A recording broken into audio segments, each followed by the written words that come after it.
Assalamualaikum warahmatullahi wabarakatuh. Sekarang viral lagi terjadi perselingkuhan, perzinahan yang dilakukan oleh seorang oknum yang sama-sama sudah mempunyai pasangan halalnya, tapi melakukan perzinahan di sebuah kamar bersama rekan kerjanya. Kenapa bisa terjadi seperti itu? Karena tidak membatasi dirinya dengan ketaatan kepada Allah, ketaatan kepada syariat Allah, bahwa perzinahan itu, perzinahan besar tidak akan terjadi kecuali perzinahan kecilnya sudah sering dilakukan. Contoh, zina mata dengan memandangi terus, berkhalwat, berduaan. Yang namanya rekan kerja, mandang 1 kali biasa, 2 kali biasa, 3 kali, 4 kali, 5 kali, sampai 10 kali biasa, sampai 20 kali luar biasa, 30 kali luar biasa.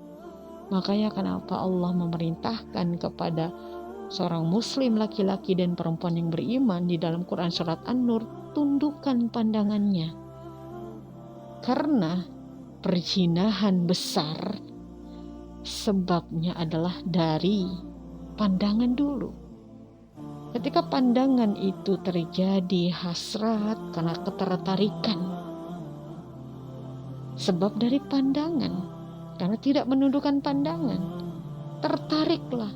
Ketika sudah tertarik, maka ada keinginan pengen ngobrol, pengen berduaan, sama rekan kerja, makan siang bersama. Mungkin banyak orang dianggapnya biasa aja, itu mah tergantung orangnya. Padahal dalam Islam, seorang laki-laki dan perempuan yang tidak diikat dalam pernikahan, sekalipun itu makan siang berduaan, itu tidak boleh. Kalau misalkan membicarakan hal-hal yang urgent, urusan pekerjaan, kan tidak harus sambil makan siang berdua.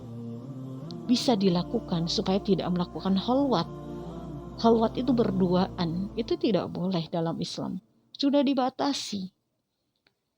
Karena banyak terjadi. Sebab sering bertemu, sering ngobrol, sering berduaan, akhirnya lama-lama tukar pikiran, nyambung, cocok. Akhirnya ngobrol tentang pribadi. Terjadilah rasa nyaman, timbullah rasa sayang, rasa cinta. Dan diaplikasikan dengan apa? Dengan perzinahan. Makanya seorang muslim yang taat kepada Allah, taat kepada syariat, tidak meremehkan hubungan antara lawan jenis, maka insya Allah selamat dari dosa zina besar. Selama zina-zina kecilnya itu harus dijauhi. Seperti pacaran tuh, harus jauhi, karena dengan pacaran itu akan menyebabkan pelakunya bisa melakukan dosa zina yang sangat besar, seperti melakukan hubungan suami istri yang tidak boleh dilakukan oleh orang-orang yang belum menikah, tapi banyak dilakukan oleh mereka. Kumpul kebo terjadi hal biasa gitu. Padahal gitu kan, Nabi mengingatkan kepada umatnya, seorang laki-laki dan perempuan yang suka berzina itu nanti di akhirat berada di dalam neraka, bentuknya seperti tungku ya, kebayangkan tungku, atasnya itu kecil, di bawahnya itu ya lebar. Tapi di situ ada api yang sangat panas, di dalamnya ada laki-laki dan perempuan yang telanjang sedang disiksa oleh panasnya api neraka. Dan tungku itu ditutup. Kebayang ya, kita bayangin aja, di dalam seperti bentuknya tungku, tapi ditutup rapat atasnya. Itu sangat menyiksa.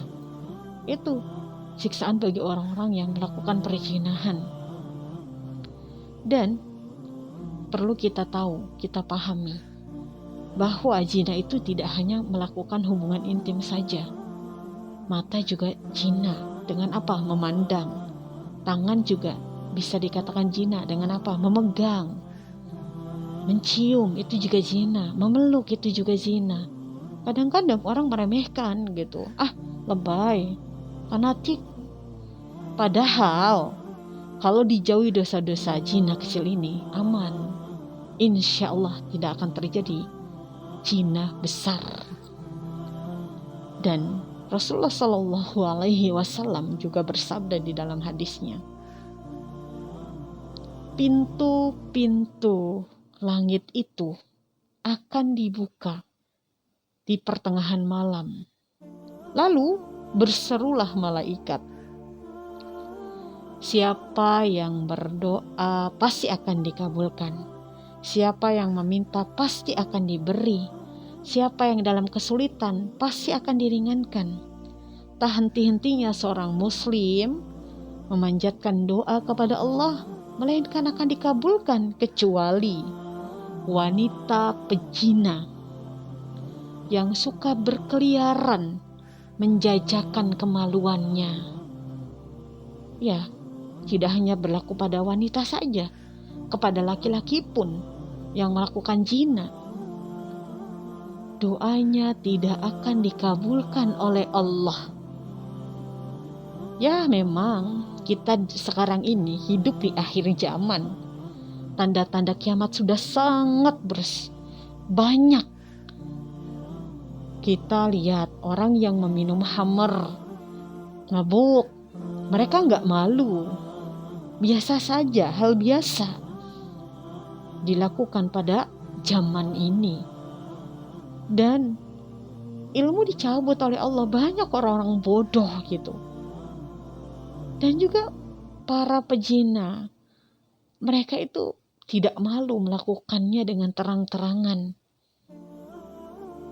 Dan kejadian ini yang dilakukan oleh seorang istri, ya, yang melakukan zina dengan laki-laki lain, tentu hal itu akan menyakitkan hati suaminya.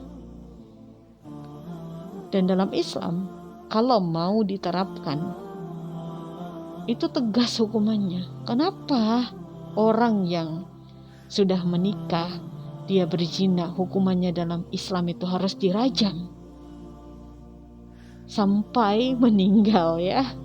Kenapa harus begitu? Kok bisa kejam banget? Enggak kejam.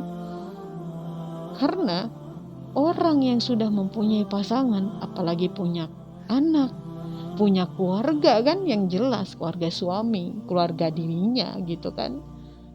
Banyak yang akan tersakiti ketika salah satu pasangannya itu melakukan perselingkuhan. Sakit hati anaknya, terlebih hati suaminya, hati keluarga suaminya, hati keluarga istrinya. Semua merasa malu, tercoreng atas perbuatan si suami atau istri yang melakukan perselingkuhan dan perzinahan. Makanya ancamannya berat banget. Orang yang merusak hubungan rumah tangga itu tidak termasuk bagianku, kata Rasulullah. Karena ya benar-benar kerusakannya tuh bukan hanya untuk dirinya sendiri, tapi banyak yang dirusak hatinya oleh orang yang melakukan perselingkuhan dan perzinahan. Dan ini tentunya ada kaitannya. Makanya kenapa seorang gadis, seorang remaja yang melakukan zina sama seorang suami atau istri yang melakukan zina, hukumannya berbeda.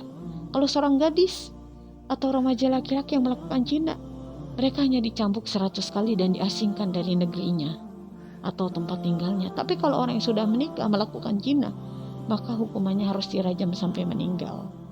Begitu dalam Islam kalau diterapkan. Kalau sekarang nggak bisa diterapkan. Hanya untuk orang yang beriman, ya, bukan orang yang tidak beriman.